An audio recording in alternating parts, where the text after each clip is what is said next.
Assalamualaikum warahmatullahi wabarakatuh. Materi farmakologi hari ini adalah tentang diuretik. Diuretik merupakan istilah yang digunakan untuk merujuk pada suatu kondisi atau sifat atau penyebab naiknya laju urinasi, di mana obat dapat menambah kecepatan pembentukan urin, jadi sering buang air kecil atau memperlancar buang air kecil. Di sini diuretik adalah untuk memobilisasi cairan edema, yang berarti mengubah keseimbangan cairan sedemikian rupa sehingga volume cairan ekstrasel kembali menjadi normal. Jadi untuk mengurangi kelebihan cairan. Zat lain yang dapat menyebabkan diuresis tidak mempengaruhi ginjal secara langsung. Yang pertama adalah obat yang memperkuat kontraksi jantung, misalnya digitalis, theophylline. Zat yang membesar volume darah seperti plasma dan dextran. Zat yang merintangi sekresi hormon antidiuretik adalah air, alkohol, dan larutan hipotonik. Yang berperan dalam proses atau obat diuretik ini adalah ginjal, di mana ginjal berfungsi memelihara kemurnian darah dengan jalan mengeluarkan semua zat yang sisa dalam darah, ya, sisa metabolisme darah. Tapi tetap harus menjaga keseimbangan dinamis antara cairan intra dan ekstrasel, serta memelihara volume total dan susunan cairan ekstrasel. Secara umum, proses diuresis dimulai dengan mengalirnya darah ke dalam glomeruli.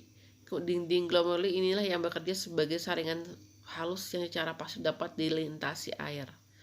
Filtrat mengandung banyak air serta elektrolit ditampung di wadah, mengelilingi setiap glomerulus seperti corong.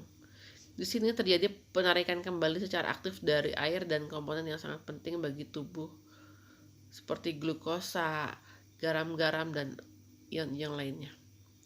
Berikut adalah mekanisme dari kerja diuretik. Pertama adalah pada tubulus proksimal, di sini 70%, ultraviolet diserap kembali.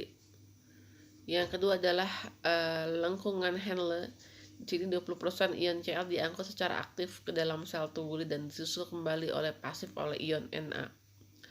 Pada tubulus distal, bagian depan ujung lengkungan Henle dalam korteks, di sini ion Na diserap kembali secara aktif tanpa penarikan air. Selanjutnya adalah tubulus distal. Bagian yang belakang di sini adalah ion Na diserap kembali secara aktif dan terjadi pertukaran dengan ion K.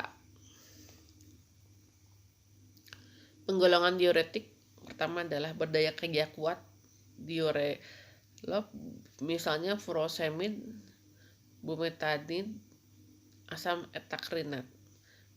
Berdaya kerja sedang, misalnya hidroklortiazid, clothalidon, clopamid, indapamid, yang memelihara hipertensi dan bermacam-macam edema. Edema itu adalah penumpukan cairan pada daerah tertentu. Berdaya kerja lemah, diuretik hemat kalium, spinolakton, amilorida, dan tramteran. Pergolongan diuretik, penggolongannya pertama adalah oreum. Di sini adalah daya kerja lemah, rasa tidak enak, menyebabkan gangguan usus.